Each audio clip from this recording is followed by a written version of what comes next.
دوستای خوبم، خوشحالم که به کانال خودتون تشریف آوردین. امیدوارم که بتونین با لایک و کامنتاتون به من دلگرمی بدین تا من بتونم خیلی بهتر تو این حوزه کار کنم. برای جلسه اول آموزش نصب SQL سرور 2022 رو انجام میدیم. فقط میخوام چون خیلی سنگین نشه فیلم و به راحتی بتونین به صورت آنلاین این مجموعه رو دنبال کنین، من سریعتر میرم سر اصل مطلب. خواهش میکنم که لایک و کامنت یادتون نره. خب برای اینکه بخوایم ما SQL سرور رو نصب کنیم احتیاج داریم به دو تا فایل. یک فایل خود SQL سرور 2022، حالا انترپرایز و ادیشن های مختلفش، ما اینجا انترپرایز رو داریم استفاده میکنیم، و یک فایلی به اسم SQL Server Management Studio که تو محیط کار با دیتابیس ازش استفاده میکنیم. خب برای اینکه بخوایم نصب کنیم من یه ویندوز جدید نصب کردم که تمام موارد که حین نصب اتفاق میفته رو بتونیم با هم ببینیم. میایم روی یکی از فایل ها که فایل SQL Server 2022 دبل کلیک میکنیم تا باز بشه. خب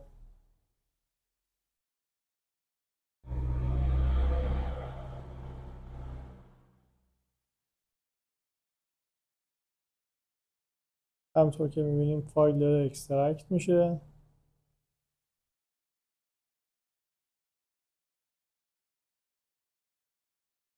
خب برای اینکه بخوایم نصب کنیم روی اگزه ستاپ دبل کلیک میکنیم.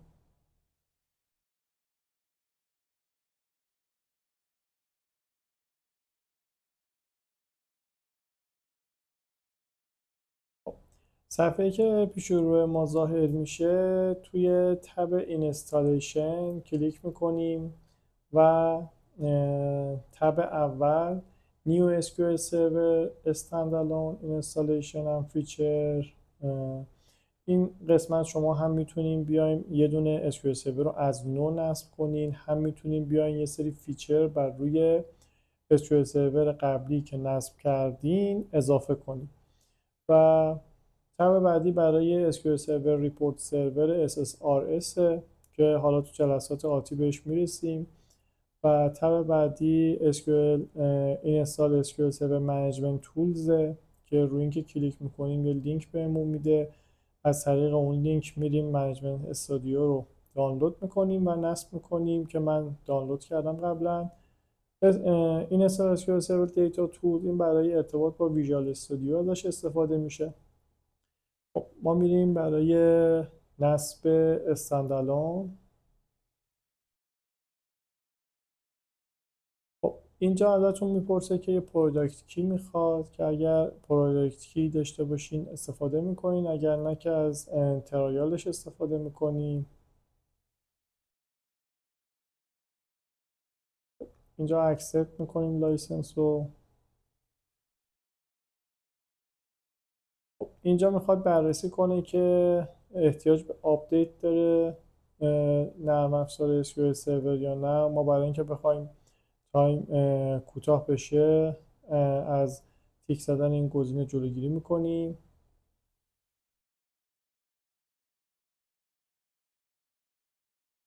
تو این قسمت هم میاد ریکوایرمنت های نصب SQL سرور رو سیستم بررسی میکنه که باید این موارد رو داشته باشیم.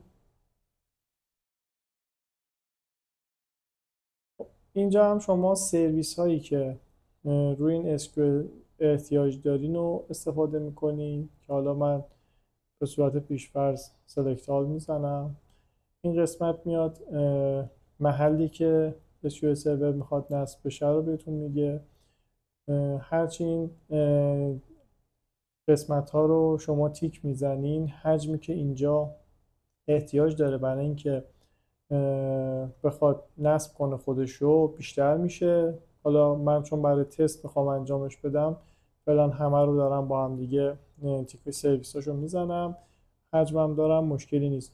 میتونین شما بیاین از این قسمت درایو دیگه رو انتخاب کنین و تو فضای دیگه ای به نصبش کنیم.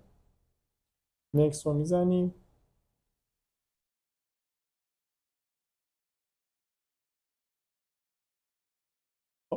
تو این قسمت باید یه اینستنسی انتخاب کنیم. بای دیفالت خود SQL سرور میاد MS SQL سرور رو میذاره. اگه شما روی سیستمی سروری چند تا SQL داشته باشین، برای اینکه بتونین اون SQL سرور خاص خودتون رو پیدا کنین باید اینستنسش متفاوت باشه.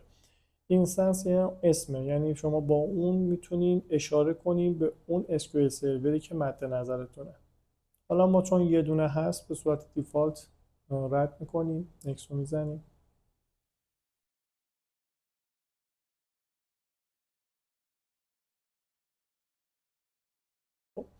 اینجا داره میگه پورتایی که استفاده میکنه 164050 تا 164060 استفاده میشه. این باید روی سیستمتون باز باشه.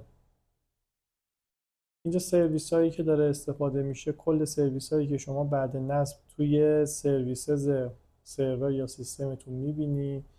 اگر بخواین که این سرویس ها رو براش پسورد جدید بذارین تو این قسمت هست. اگر بخواین به صورت اتوماتیک یا منوالش کنین تو این قسمته که این بحث منوال و اتوماتیکش رو بعد نصب هم میتونه انجام بدیم. اگه کالکشن خاصی بخواین که نصب داشته باشیم، مثلا عربیک، پرشین اینجا میتونین اضافهش کنین. ما همه اینا رو به صورت دیفالت رد میکنیم. خب اینجا اگه تو این حالت باشه ویندوز اتنتیکیشن مود فقط میتونیم با یوزر ویندوزی که بهش معرفی میکنیم وصل شیم از طریق SQL Server Management. ولی وقتی بیایم رو میکس مود میگه هم از طریق SQL باشه هم از طریق ویندوز اتنتیکیشن. پیشنهاد میکنم همیشه روی این حوزه باشیم. یه پسورد میذاریم.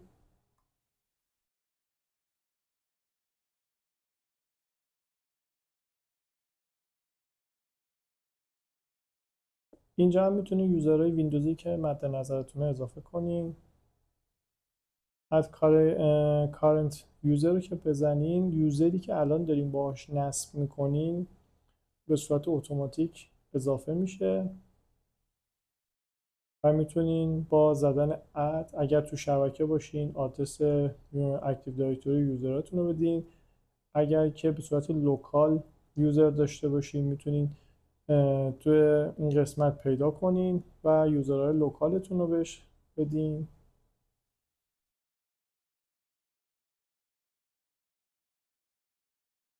تو این قسمت هم میاد نوع تبولار یا مالتی منشن مود و این برای بحث انبار داده ها استفاده میشه.